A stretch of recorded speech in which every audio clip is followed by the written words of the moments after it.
Si tu veux éviter de te retrouver en panique devant ton premier projet d'archi, reste bien jusqu'au bout, je vais donner toutes les techniques que j'aurais aimé savoir.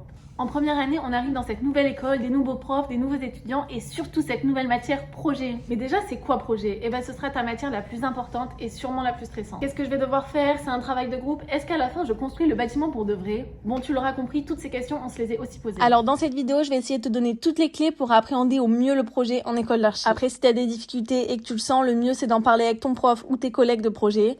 Même si ça se remarque pas, vous êtes tous autant perdus les uns que les autres. Ici, je te présente l'organisation classique d'un projet en archi, avec tous les conseils que j'aurais aimé avoir en L1. Une toute petite aparté, on est 2 étudiantes en dernière année d'archi et on vient de créer cette nouvelle chaîne pour donner plein de conseils. Alors si tu veux nous soutenir, abonne-toi. On va te parler de ce qu'on connaît et il y aura sûrement des points différents selon les écoles. Alors n'hésite pas à nous le dire en commentaire. Le premier point, c'est l'analyse de site. Ton premier projet, comme tous les suivants, se situe dans un environnement. Il ne flotte pas dans le vide intersidéral. Ce terrain-là, c'est ce qu'on appelle le site. Tu l'auras compris, un projet ne démarre jamais d'une feuille blanche. Bon, mais alors comment on l'analyse le site? Tout simplement, t'essayes de le comprendre au maximum. Son histoire, les habitants, qui ils sont, qu'est-ce qu'ils font, vraiment connaître le lieu. Ça te permettra de proposer un projet le plus pertinent possible et du coup en lien avec son environnement. Ensuite vient le deuxième point, faire des recherches et trouver des inspirations. Si tu débutes l'archi, cette étape risque d'être un peu plus longue que pour un étudiant en master par exemple. Quand tu connais réellement ton site, que tu l'as cartographié, etc., tu peux faire des recherches à la bibliothèque de l'école pour trouver des projets similaires. Par exemple, tu peux regarder des projets avec des sites qui ressemblent au tien.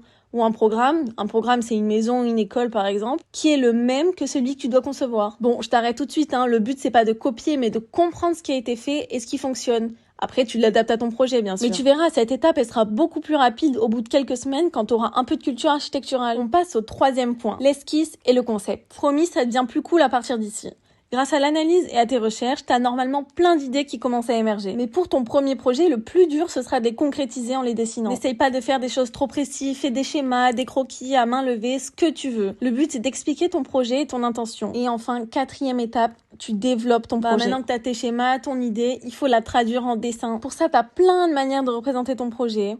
Le dessin du projet sur le site, donc c'est le plan masse, la représentation intérieure, la représentation extérieure, les volumes avec des maquettes. Ce sera en fonction de ce que demande ton professeur et avec quelle méthode t'es le plus à l'aise. Chaque semaine, tu présenteras ton avancement à ton prof et il te montre ce qui va pas, ce que tu peux améliorer. Ne te mets pas trop la pression, mais plus tu lui apportes des choses, plus tu peux échanger avec lui sur le projet. Et enfin, dernier point, oui, t'inquiète, c'est bientôt fini. Pour nous, le meilleur conseil, c'est de communiquer. N'aie pas peur de poser une question bête à ton prof, il est là pour t'aider, il te jugera pas, si c'est un bon prof. En plus, si tu prends des mauvaises habitudes de conception ou de dessin, tu risques de les traîner très très longtemps.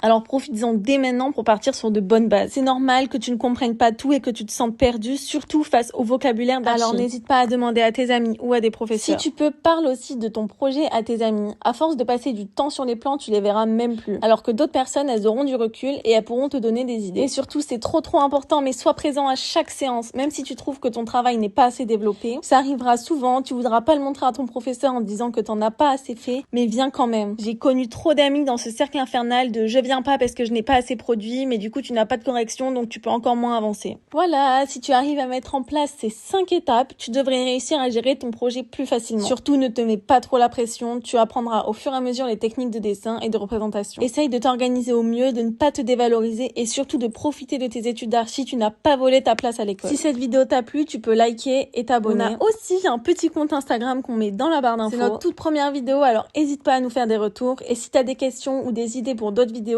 n'hésite pas à laisser un commentaire. Merci!